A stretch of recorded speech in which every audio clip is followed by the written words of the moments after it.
What is up, everyone? Brandon Ferst, aka First Report, representing the First Off the Bench podcast network. Everyone comes off the bench. We are first. It is time for another edition of the NFL Weekly. We took last week off.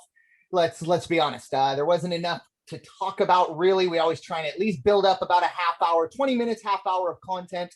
Last week, we weren't going to get there, so took the week off. Another bye week, recharge, get the stories reset, and here we are, ready to enjoy some of the stories that have come out the last couple weeks. And to do it with myself, of course, you can find me at First Report, Ferst, and you can find the podcast at Off the Bench 1-2. With me here today is my co-host, Coach Brandon Lupian. You can find Coach Lupian at Portland 76er. Coach Lupian, how you doing tonight, sir? Doing well. It's been a week, we gotta get going. And now that June 1st is here and gone, when all the NFL resets, because it's the new NFL year, looking forward to some content moving forward. So definitely getting closer. I think I don't quite know the number of days or whatever, but it's kind of like the hump. We might have already gotten over the hump, starting to kind of go on the downhill towards the regular season. Here in 3 months, it's going to sneak up on us. Get ready for basketball playoffs finish up, hockey playoffs finish up, and then we'll have the kind of pennant chase in baseball. And before we know it, it'll be that first weekend in September, and we'll be getting ready to break it all down. Raider Jim may be hopping on with us here a little bit later, but as of right now, it is just myself and Coach Lupian. So as of right now, a little bit of a reincarnation of the two Bs on a pod for the moment, but as we dive into the NFL stories, I think one of the biggest stories, really, I would say the biggest story since draft day. Remember, draft day, we wake up in the morning, everyone's worried about, who they're going to pick, how's it going to go, who's going to be the next superstar, blah, blah, blah. And then Aaron Rodgers decides, no, you aren't talking about me enough. You all didn't watch Jeopardy last night. I know you didn't do it. Exactly. You need to talk about me. He comes out, or someone comes out, leaks it with, I'm sure, his blessing that he wants out of Green Bay. We've had about a month and a half to kind of dissect that. And another storyline that was going on around that time as well was Julio Jones. Julio Jones has kind of always been that name in the offseason that has been talked about as a possible trade chip. And really interesting because both of these guys are at the top of their positional levels. And as of right now, if we believe what we've kind of heard, both want out. And Julio, I think, even on Twitter, maybe has actually come out and said he wants out. Technically, we haven't heard anything from Aaron Rodgers, but I think we all understand he wants out as well. So my question to you, Coach Lupian, which one of these two superstars do you think either A, has a better chance of getting traded, or which one do you think gets traded? I don't think either of them get traded. I think they're both staying for this season because each organization has a lot to lose. I mean, geez, Green Bay's in it. They're just going to be in it. So why go win the season half cocked without your MVP? Atlanta, on the other hand, since they drafted the tight end from Florida, everyone outside the organization is screaming like, damn, Matt Ryan, he may be, he has some weapons. That offense is just going to outscore teams. But then you're going to talk about getting rid of Julio Jones? Like, it doesn't calculate. And with the changing of the guard, let's say that, in the NFC South, Drew's retired.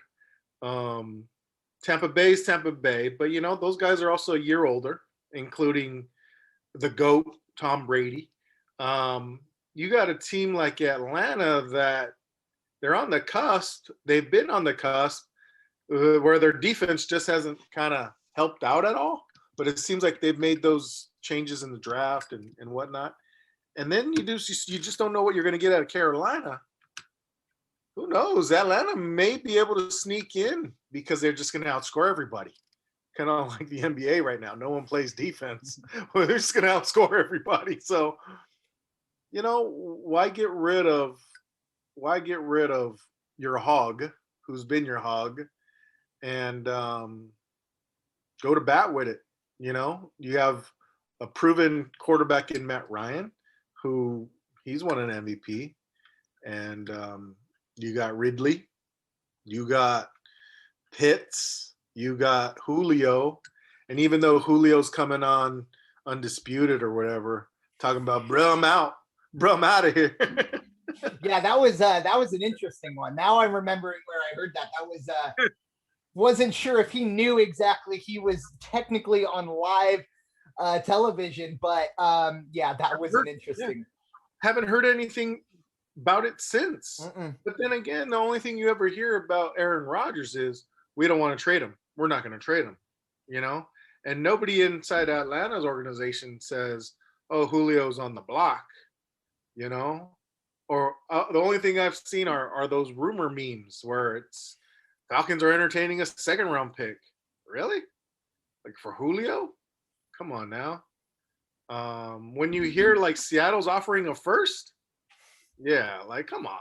Like put it together. But I don't think either are gone. Let's just say that I'm going to say they're going to stay. Since you're asking. Yeah. I tend to agree with you on that. I firmly believe that Aaron Rodgers, whether he likes it or not, will stay in Green Bay. For a multitude of reasons. Look, with all due respect to Julio Jones, if the Atlanta Falcons trade Julio Jones, that's probably, I'll go as high as to say 40% of that offensive production. That might be a bit high, especially with what we expect from Pitts, and Calvin Ridley is no slouch. Right. And like I said, I really do think Matt Ryan is still a top 15 quarterback, not that MVP caliber, but still a above average, and with the right system, a division winner, possible almost Super Bowl winner. And then, of course, look, they don't have the Dan Quinn saga to deal with anymore. Obviously, the last couple years, it seems like weeks 1 through 6 have been a dismal effort, and then they kind of slowly but surely get themselves back to a 6-10, 7-9 record, which I'm sure has to be a little, maybe not so much this past year. But when it comes to Aaron Rodgers, I don't think there's enough. He wants to go to San Francisco or Denver. What is San Francisco or Denver going to be able to give the Green Bay Packers for them to go, okay, we're okay with this? Because if we get, Julio Jones, 40% of that offensive production, double that. I mean, 90% of the Green Bay's offensive production would be from Aaron Rodgers. And I'll be, blunt and say that's without me knowing exactly what they get from Jordan Love. But even if Jordan Love is a fantastic quarterback, he's not Aaron Rodgers, even if he may get there at some point. Right now, he is not Aaron Rodgers. A lot of question marks there, and it seems somewhat avoidable from Green Bay. Obviously, Aaron Rodgers was not terribly happy with the Jordan Love pick. But if we've heard, from kind of his end or his group, his people, it's been the last 4 or 5 years of no one asking Aaron's input in terms of free agency, coaches, or draft pick, stuff like that. No input by him.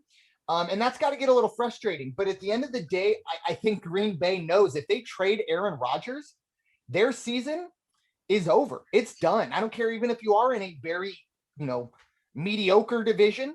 Yep.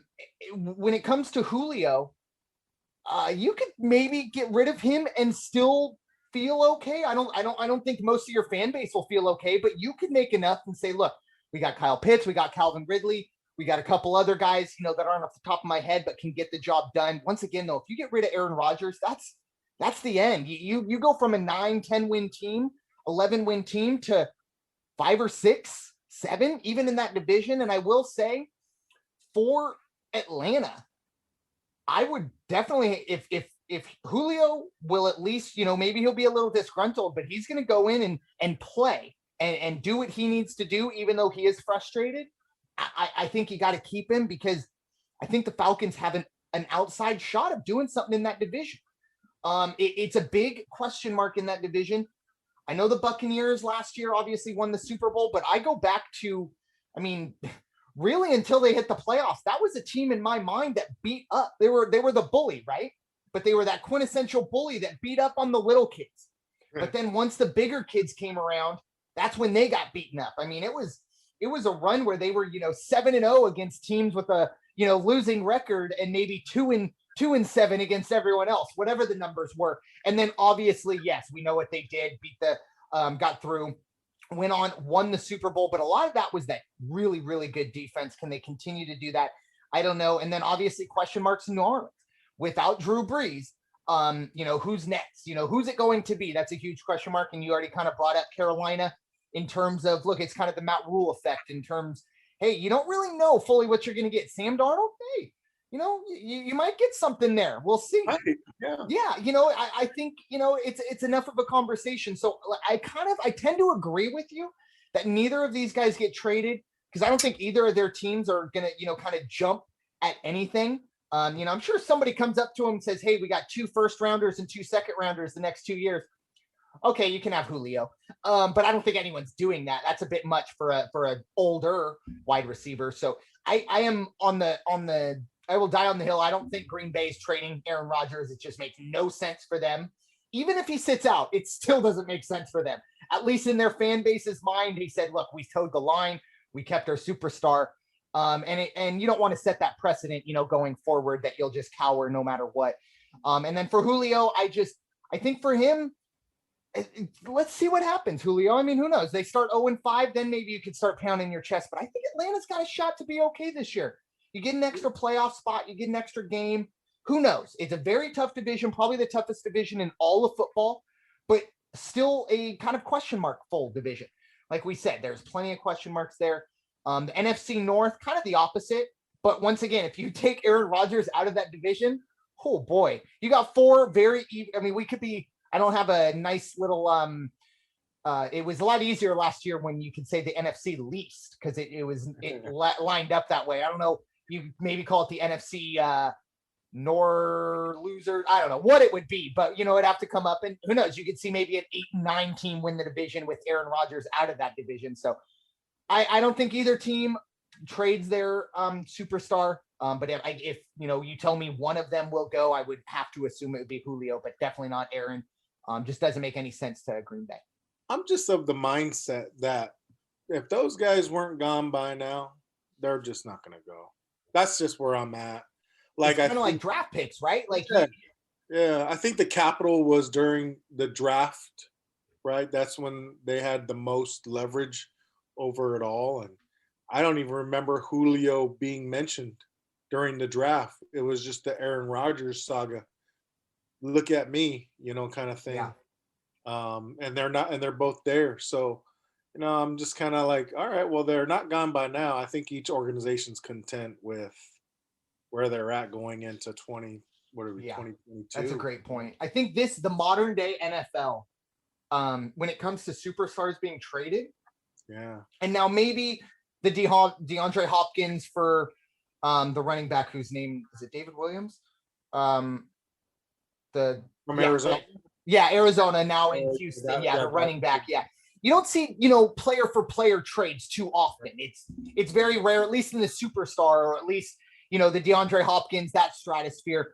So that's a great point, that if you're going to trade Aaron Rodgers or Julio Jones, you kind of want to trade them to a team for 2 reasons. You want to make sure that the draft is set, so that, okay, it's pick number 14, right, rather than you trade him to right now. You trade him to Seattle, and Seattle goes and wins the Super Bowl. Well, now you have pick number 32. Okay, 32, it's all right, but 16, 15, that sounds a lot better in that situation. And also, you've done a whole year of scouting. You have a draft board that says, okay, if we pick up draft number, pick number 22, here are 3 wide receivers, or here are 3 need players that we can circle right here, as opposed to, now you're telling your advanced college scouts, okay, we might have an extra pick around this time, maybe this time. It's a lot of skepticism, or a lot of kind of, figuring things out down the road, which NFL teams do not like to do. So that's a great point, that, we get through the draft. No one was really traded. I don't think anybody expected Aaron Rodgers to be traded draft night. But it's a great point in terms of, I think they're both just going to have to stay, because, I don't think we're going to see a Tom Brady for Aaron Rodgers trade. I don't think we're going to DeAndre Hopkins for Julio Jones trade. So they're probably just going to have to deal. in their home markets or their home teams and suck it up and play out the contracts they signed one way or another. That's the end of the day. The one thing that I've been trying to remember is that transition from Favre to Rodgers. Favre left, right? Or they let him go. He wasn't traded. No. So are they just waited till the end of the contract? That seems to be a safe bet, regardless of Aaron's mood. I understand he's a moody cat anyway, so.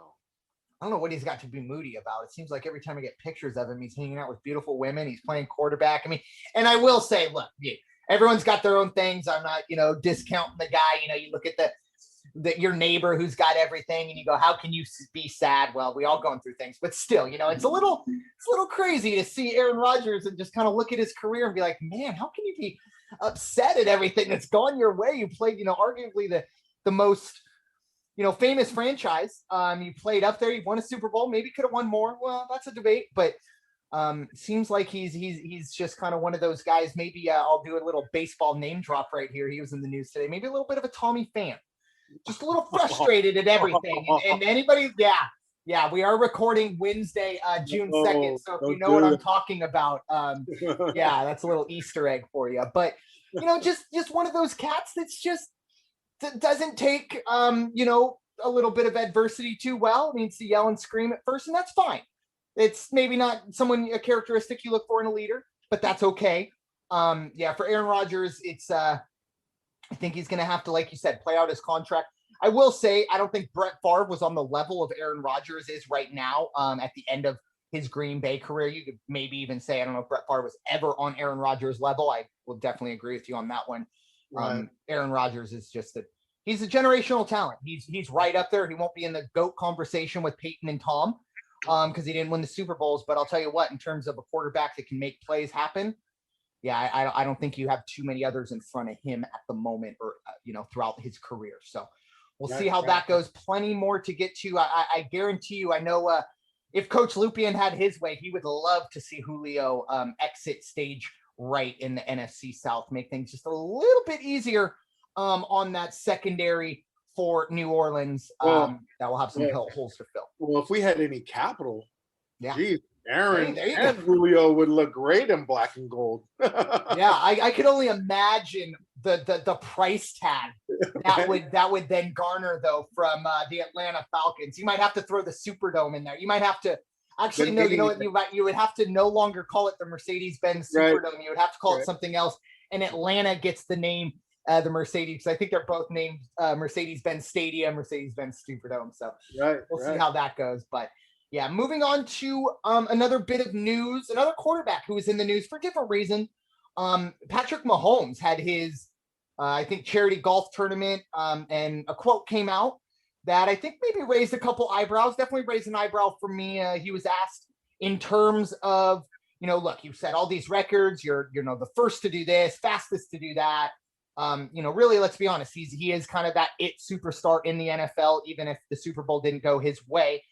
He was asked, what's the next historical milestone, the next thing you want to do, put your name in the spotlight. And he came up with a team goal. And he said, with the schedule opening up to 17 regular season games, and then obviously 3 playoff games, he wants to go 20-0 and be that first team. Because in the old system, you could tie the Miami Dolphins. You could go 19-0, but you could not surpass that record.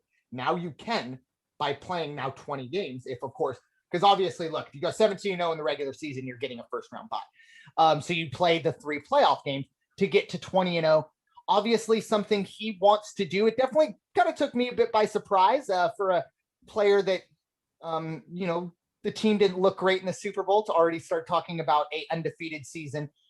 So my question to you, Coach Lupian, is now going forward, this is not just this year, not just Kansas City, but, as far as we can go with this 20-game schedule, however long that goes, or at least 17 regular season games, ability to play 20 or ability to win 20, do you see a team ever going 20-0 with this schedule format as is? I don't. I don't want to say that those guys back in the day didn't go through hell.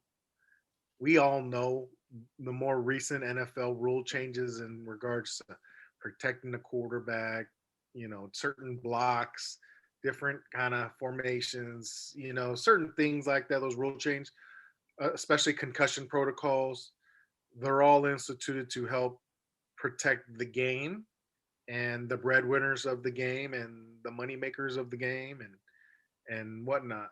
So don't get me wrong, old school football players, when I say um, it's just tougher nowadays. Like the game, I don't want to. The game's always been physical, and it's hard for me to say the game's more physical nowadays than it was then. But the bodies of these guys are a whole lot more different. The the impact of hits are a lot more different. Forget the no masks, right? Or forget just the leather heads, or forget, you know, concussions or whatever. But it's just a harder game nowadays. So for anyone in the near future, um, any team in the near future to go 20-0, I just have to say it's unfathomable, just because of the way scouting goes nowadays, the way these guys train in the off season nowadays, the way teams scheme differently every week, and I, I mean it's almost been proven, if not proven, a team will go 0-20 before a team goes 20-0 nowadays, because there's a lot of disparity between really good teams and horribly bad teams. So no disrespect to those guys. Those guys are the forefront of the NFL. They're owed their just due. Um, Even that Miami team that went undefeated, um, their precedent set the precedent for what's nowadays, and I just think that that precedent that's been set then till now just won't lead to any team going 20-0.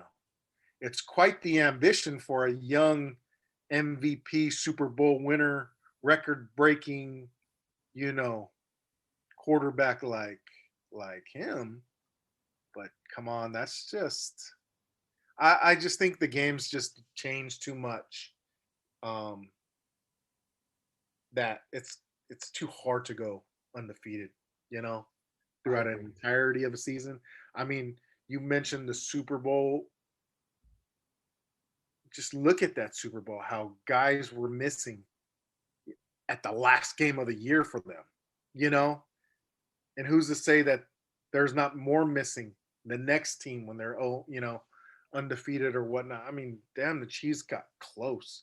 Would they go into the regular season like, I or think would they they were go to the 14 playoffs? and 2. I actually Yeah, have they the only lost standings two up right games. here. Yeah, they lost two games. Like that's an accomplishment in itself to not. And one of them was to the Raiders. The Raiders went out there and, you know, I don't want to diss on the Raiders, but man, they played up. They played up to their opponents. And when you're undefeated, every team's trying to play up to you because you have that target, you know? So it's hard. It's a lot harder nowadays than it was for those Dolphins. Let me just Yeah. say that. I mean, and that was a great Dolphins team. I wouldn't, even though they are undefeated, I wouldn't consider them the greatest of all time. Right? You can't, because there have been better teams that have a harder time, that have had a harder time, like New England's teams. Yep. Those are some great teams. There's a number of those teams that are greater than that Dolphins team. They Yeah. just are. So I it's mean, harder nowadays. 85 Bears, I think, for Yeah, me, are that team that everyone, because it is hard with the whatever, I think 18-1 Patriots. Technically, they didn't win the Super Bowl. But if you're going to sit here and tell me that the New York Giants with Plaxico Burress and Eli Manning were the greatest team, that's not going to happen. I think if they play that game 10 times, right. Patriots win 8 of them. Now, that doesn't matter. This is not a best of 7. They got it. But the 85 Bears, even the Colts Peyton Manning's. I think it was the first one, with Reggie Wayne, Marvin Harrison, Edgerrin James, I think was on that team.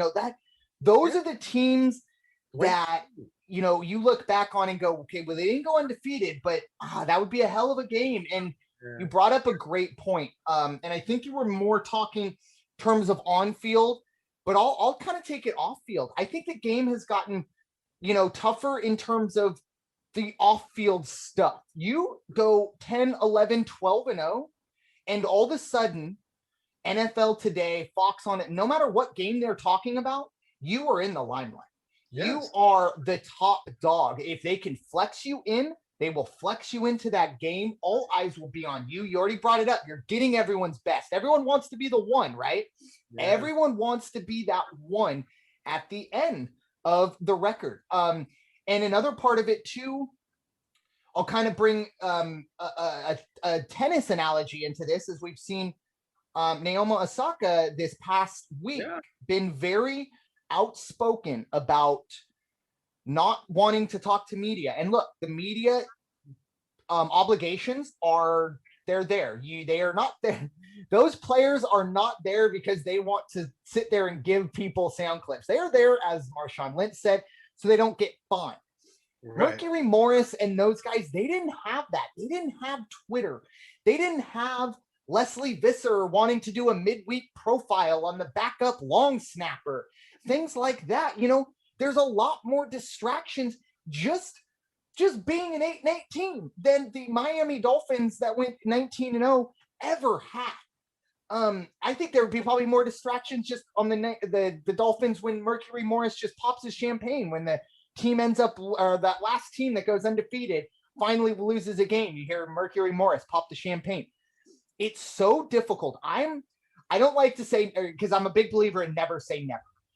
Okay. But it's kind of one of those less than 1% chances. I will acknowledge that there's a chance. It's kind of the Dumb and Dumber thing, right? So you're saying there's a chance. Yeah, there's a chance. But, there's a chance that, I could wake up in the morning and there's $1 million in my bank account. I'm definitely not banking on that. And, you're probably going to have to get back to work because that $1 million will not magically appear in there. So we'll see how it goes. As of right now, I don't think there's a single team in this league that has the capabilities of doing it. And even the salary cap era would make it almost impossible to do it. And the big elephant in the room is, do the coaches want it? Because I guarantee you could, if you get those coaches and they're, no coach is going to say, yeah, I want to lose a game, but there are definitely certain coaches. I'm sure Mark Few would have maybe, hey, maybe we lost a game or whatever, and we were maybe a little ready instead of going into that Baylor game with the undefeated and stuff like that. It's, I think most coaches will be perfectly fine going into the regular or the postseason 16-1, rather than 17-0 if it's just going to stop that perfection talk for 3 weeks. Fine. You got my guy Sean Payton. You got his attention. He overlooked your Eagles this season again. I knew you were going somewhere with it. But yeah, I actually was not, but it was I tried to repress this past year, I'll be honest, for more reasons than just the Eagles, but yeah, it was, that was one where there was no doubt about it. That was an overlooked Eagles team. And, the Eagles did have to play up as well, and they finally did. But yeah, the Saints, even, the Drew Brees years, it was maybe their chances go undefeated and things like that. And even, look, the Randy Moss, Tom Brady Patriot team that went 18-1, for me is still the most talented, the most awe-inspiring, just watching that going, wow, how does anybody beat this team? But there were times last year where Kansas City was on that level with all the talent they have. I remember doing a podcast, doing my research, and at one point, I think it was like almost going into the postseason, they had scored points, not touchdowns, just points on 52% of their drives. That is ridiculous. You get 8 drives a game. That means at minimum, they're getting almost 17, 20 points a game, just minimum. Right. And, there are some teams that are struggling to get to that 17 barometer. So the Kansas City Chiefs are a team that could maybe possibly be there, but I don't think the way it's constructed, the way the world works, the way football is covered, and the way the football is coached, I don't think it will happen. But once again, never say never, but definitely I would not. I don't care what the odds are. I'm not betting on that to happen anytime soon. I think the next question would be, does anyone go into the postseason 17-0? And even then, I say no, because once again, that's just a huge target that you've had to hold all season long, and these teams don't really want to just be another footnote, another notch in the belt for these guys. Everyone kind of wants to be that team that knocks them off. You can't win the Super Bowl, at least be that team that knocked off the last undefeated. Right. And I think you've touched on another point, and it's that social media point. Not even just a social media point. You're undefeated. You're just getting attention from everywhere. Family members, cousins and uncles you didn't even know you had. Your dating profile just getting so many more swipes right. Yep. Stuff like that. Everyone loves a winner. Everyone loves a winner. Keep on winning. Yeah. So interesting to see how that goes from here on out with this new 17-game schedule that I assume will be the norm for quite a long time. That's what you would assume. That's another thing, though.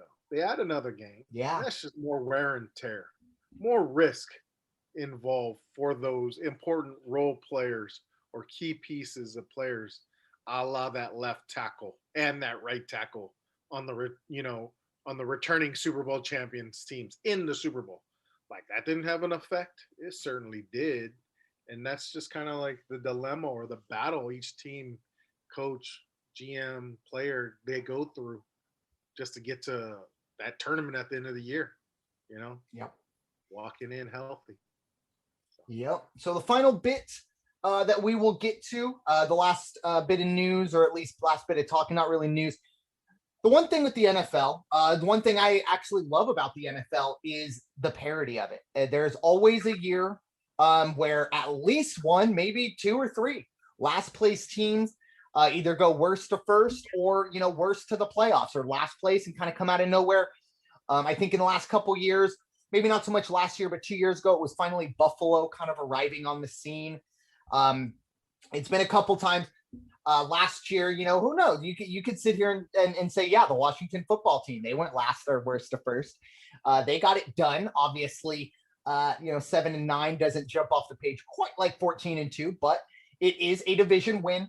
So of the 8 teams that I'm going to go through, the last place teams, we're both going to kind of figure out which one of these teams has the best chance to either go worst to first or worst to the playoffs.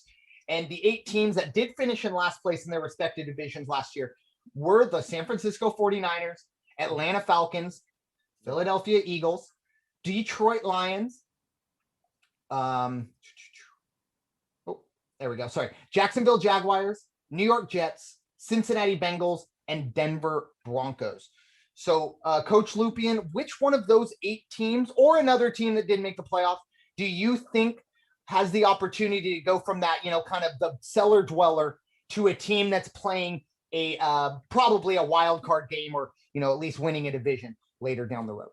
I think the team of all those on paper has to be the 49ers because of what they did the previous season, and they're not going, and there's not an influx of change with that organization. I mean, they have probably one of the brightest offensive-minded head coaches in the league in Shanahan. I think they know what they're doing with their quarterback situation than any other media outlet, because the media has to make news and noise, and they're moving silent, You got a disgruntled Russell Wilson. You got a new quarterback in the Rams with a competitor in what's his name? Stafford. Matthew Stafford. Thank you. But he hasn't been healthy the last couple of years. Who else is in that division? That will then be It would be Arizona, isn't it? Yeah, Arizona. Yeah. Yeah. So if there's a team that's not on that list, I would have to say Arizona would be my other team. Knowing what they did, bringing in J.J. Watt, I'm not saying he's gonna be the savior of that defense, but geez, like that's J.J. Watt. Then you got another year of Kyler Murray and Hopkins together, and then the legend Fitzgerald. Like, geez, like that's some offensive firepower. Now it'll be on their coach, who's always been a perennially 500 record coach, whether that's in college or in the NFL. But I mean, those are two teams right there, the Niners and the Cardinals, that cellar dweller to first. You know, you just don't know what you're going to get in Russell Wilson. Is he really committed to Seattle? I mean, geez, it wasn't too long ago where he was like, I want out of here. You know? Yeah. Wow. Yeah. As far as any other team on that list, it's hard for me to imagine Detroit. Detroit will be improved, but they're still a project in the making. Atlanta's interesting, as we talked about the Julio Jones saga. They're just, if they could just go outscore teams, they will, and they'll put themselves in a position, right? But we don't know. I say Julio stays, but then media says Julio's gone. So what are the other teams there? The Giants? No, Yep. The Eagles. There's the Eagles who, you know, according to my colleague and expert and Eagles fan, Jalen Hurts just isn't the answer, right?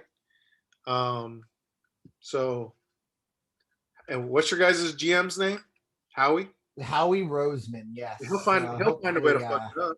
He'll find a way to mess it up. Yeah. Even when you guys are going well, like he's a self-saboteur. Yeah. You know? But our head coach is a hell of a rock, paper, scissors player. He's got game management experience galore. Right? Yeah. The 3 outcome scenario, Nick Sirianni is your man. I have to agree with you on that list of last place. I think the Niners are that team because there's just more talent than any other team. Yes. Even if there is, a bit of question marks at the quarterback position. But they're good question marks. I think Jimmy G is a good game manager. I think Kyle Shanahan just is one of those guys that just gives bumps to everybody because he's just that kind of guy. We'll see what they get out of, I think it was Trey Lance they got number 3. So to see how, he kind of factors into it. One team that wasn't on that last place list, but a team that I do actually think will make the playoffs. Giants? And believe me, this hurts every being in my body. The Bears. No. The Los Angeles Chargers. Oh, yeah. Yeah. They got some talent.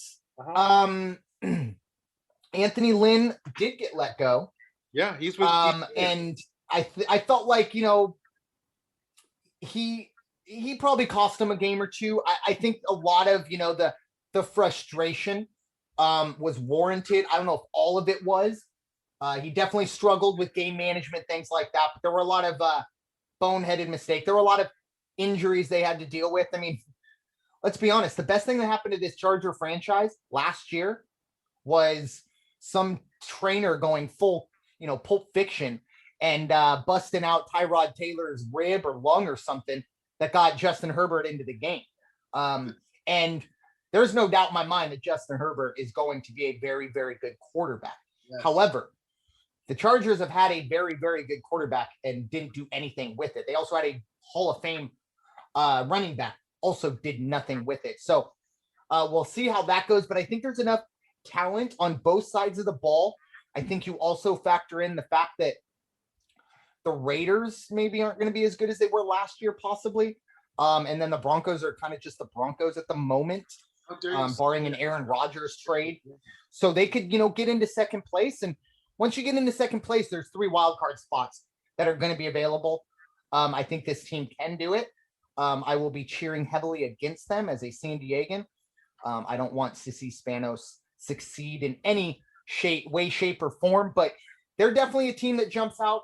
I will say, I'm not going to go as far as to say this is a team that will make the playoffs, but I really do think that the Jacksonville Jaguars are going to make strides this year. Now, this is a team that, remember last year, shocked us all, and I think they beat the Colts week 1. They won week 1, and they lost 15 straight. Yes. So in my mind, obviously, there's only one way to go. It's up, right? But I really do think this team can eke out 5 or 6 wins. I do think Urban Meyer is a very bright head coach. I think he's going to get everything he can out of those players. Where I think the problem will be down the road is kind of bringing more players in. Because once again, you're not recruiting 5-star athletes. You got to deal with, free agent signings or draft pick, where you are, blah, blah, blah, and then scouting, things like that. So I do think there is a ceiling on the Urban Meyer, but I think if, we're going to talk about, teams improving win-loss total, I think Jacksonville will be up there. I don't think they're going to win 3 or 4 games. I think they might be able to eke out a couple more, just because, once again, I don't think they're going to make the playoffs. I don't even think they're going to be a very good football team, but they're going to be improved from last year. And you did bring up the Bears. Anybody in the NFC North, I think it's kind of wide open. Now, obviously, if Aaron Rodgers is healthy and is playing and wants to be there and is Aaron Rodgers, then yes, okay, lock and done. It's done. Green Bay wins the division. But if Aaron Rodgers, he didn't show up to voluntary workouts, which not a huge surprise, but still, if he does decide to hold out, which is probably a long shot, but if he does, I think that opens everything up in that division. And I think on paper, you have to look around and go, yeah, I think Chicago is the best team in that division. Now, Detroit won't probably make too many moves anyway. Minnesota is a team that, look, when you got Kirk Cousins back there behind center, you're not getting any extra love from me, period. Sorry. But we'll see how that goes. I think we're definitely going to see at least 1 or 2 of those last place teams at least make a playoff. I completely agree. I think the San Francisco 49ers are that team. Atlanta Falcons are kind of the number 2 team that can do it. Everybody else, I think, would be a bit of a surprise to make the playoffs.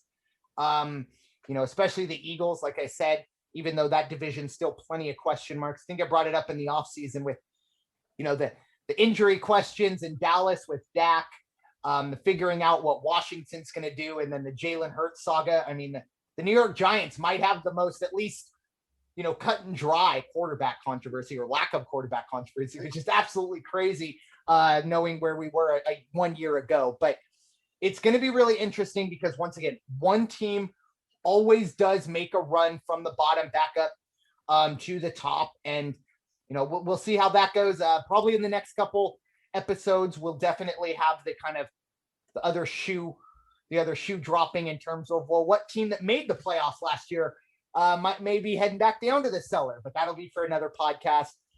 That's all we have here. Coach Lupian, final thoughts or anything else you'd like to add?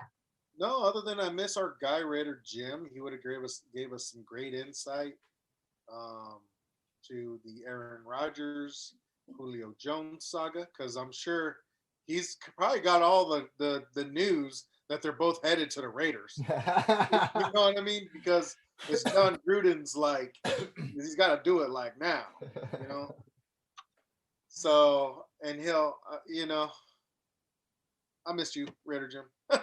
Amen. Yeah, it's not always the same when we don't have the 3 amigos together, but once again, personal lives do get in the way of this, and hope all is well on his end. But yeah, for me, it was obviously we've been off for a couple weeks, and we didn't really get a chance. I know this past Monday, obviously Memorial Day. Just shout out to everyone out there who's protecting our country, doing what keeps us safe, allowing myself and Coach Lupian and Raider Jim to sit behind a computer and talk about kind of meaningless stuff such as NFL football while they're over there risking their lives so that I can speak into this microphone freely. So not just them, but of course everyone who never made it home, as they say. Some gave all gave some. Or no, all gave some gave all. Excuse me. So with that, Thank you all so much for listening to the NFL Weekly on the First Off the Bench podcast network. Everyone comes off the bench. We are first. It is time for you all to go wash your hands and stop hating everybody. We'll talk to you all very soon. Have a great week and take care.